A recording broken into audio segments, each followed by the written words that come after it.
Lieutenant Commander Sam Nichols was born on August 7, 1953 in the newly built Lee County Hospital, now known as East Alabama Medical Center.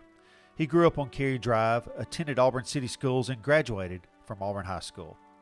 Nichols' father was a long-time organic chemistry professor at Auburn University. While his mother had a law degree from the University of Alabama, she chose to devote herself to raising Nichols and his sister Claire rather than pursuing a career as a lawyer. As a senior in high school, Nichols applied to the United States Naval Academy with a promised nomination from Congressman George Andrews.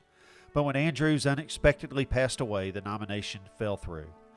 Nichols pivoted, spending his freshman year at Auburn University, where he played on the tennis team and was a member of the Auburn University Naval ROTC unit. A year later, with a nomination from Senator James Allen, Nichols was accepted to the United States Naval Academy. He arrived in Annapolis in July 1972, joining the class of 76. By his senior year, he was selected for the Navy's elite nuclear power program. Sam was a midshipman striper for one semester of the first class year, and during that time, he actually moved out of the company area and was in with the different, what we call the striper organization. As a result, Sam had an early opportunity for some leadership while he was a midshipman before being commissioned as an ensign in the United States Navy. Not everybody who wanted to go into nuclear power was able to get in. Typically, they only accepted engineering majors, but there were a number of science and non-technical majors, and Sam had a strong enough background with his oceanography and the math and things that are needed for nuclear power to be able to go as a nuclear power officer.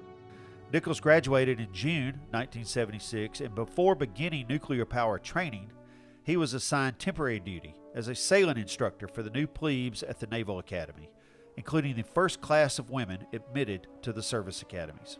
Over the next 18 years, his naval career would span the globe and the depths of the ocean. From the USS Swordfish in Pearl Harbor to the USS William H. Bates in San Diego, Nichols served as division officer, command center watch officer, navigator and operations officer, and executive officer. As a command center watch officer at the headquarters of Commander Submarine Force, U.S. Pacific Fleet at Pearl Harbor, Nichols was responsible for screening submarine messages and intel, tracking U.S. and foreign submarine movement, and preparing and delivering briefings for the Admiral and staff. From 1987 to 89, Nichols served as the officer in charge of the Unmanned Vehicles Detachment at Submarine Development Group 1 in Coronado, California. He led a 50-man unit in deep ocean searches and surveys and led pioneering underwater missions. In 1988, he joined Dr. Robert Ballard's expedition, along with a National Geographic production crew, to find the German battleship Bismarck, applying the same techniques and employing the same equipment used 3 years earlier to discover the Titanic. From 1989 to 91, Nichols served as the executive officer of the USS Billfish in Charleston, South Carolina. He finished his Navy career in San Diego as Deputy Commander for Training and Readiness at Submarine Development Group 1, overseeing rescue and research vehicle operations and working as the principal Navy liaison with the scientific community through NOAA. In 1984, Nichols married Dr. Catherine Kern in Pearl Harbor. A pediatrician, Dr. Nichols would go on to serve Auburn-Opelika families for 30 years. Together, they raised 3 children, Katie, Sammy, and Mary Claire. After retiring from the Navy in 1994, the family returned home to Auburn. Nichols earned his MBA from Auburn University in 1997. He went on to co-found a startup, EnviroTrace LLC, with his lifelong friend, Dr. Jimmy Saunders. Nichols continued his service in new ways as a scout leader, coach, PTA treasurer, and chairman of the City of Auburn's Veterans Committee for 15 years. Under his leadership, the committee launched scholarship programs for veterans and video tributes honoring local veterans.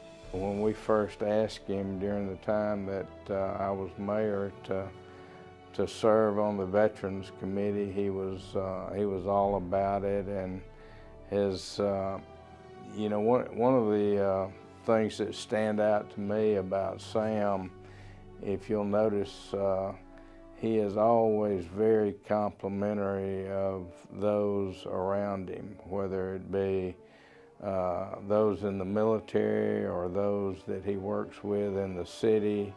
It's not about him, it's about giving credit to others, and that's certainly commendable in my book. Here's the one thing that I learned about Sam. Sam loved the Naval Academy. He certainly loved this country and his time serving this country, but also both he and Dick talked about their love for this community in Auburn and how much they loved living here and how much they loved the influence that that community had on them.